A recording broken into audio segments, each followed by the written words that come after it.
ఆంధ్రప్రదేశ్ ఉప ముఖ్యమంత్రి జనసేన అధినేత పవన్ కళ్యాణ్ 4 రోజుల పాటు ఇన్ఛార్జ్ ముఖ్యమంత్రిగా బాధ్యతలు స్వీకరించబోతున్నారు. ముఖ్యమంత్రి చంద్రబాబు నాయుడు ఈ నెల 26 నుంచి 30వ తేదీ వరకు సింగపూర్ పర్యటనకు వెళ్లబోతున్నారు. ముఖ్యమంత్రి చంద్రబాబు నాయుడు పెట్టుబడుల ఆకర్షణే లక్ష్యంగా సింగపూర్కు వెళ్తున్నారు. ఇక ఆయనతో పాటు మంత్రులు నారా లోకేష్, నారాయణ, టీజీ భరత్ కూడా సింగపూర్ పర్యటనలో పాల్గొనే అవకాశం ఉన్నట్టు తెలుస్తోంది.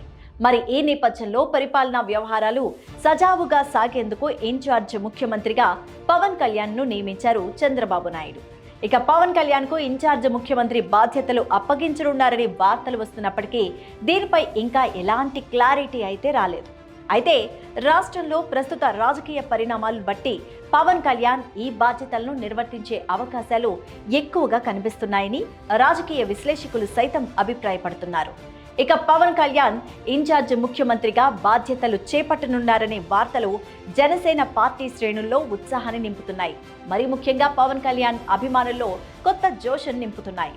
ముఖ్యమంత్రిగా పవన్ కళ్యాణ్ సామర్థ్యం, పరిపాలనా దక్షతను నిరూపించుకోవడానికి ఇది ఒక మంచి అవకాశం అంటూ జనసేన నాయకులు, కార్యకర్తలు, అభిమానులు భావిస్తున్నారు.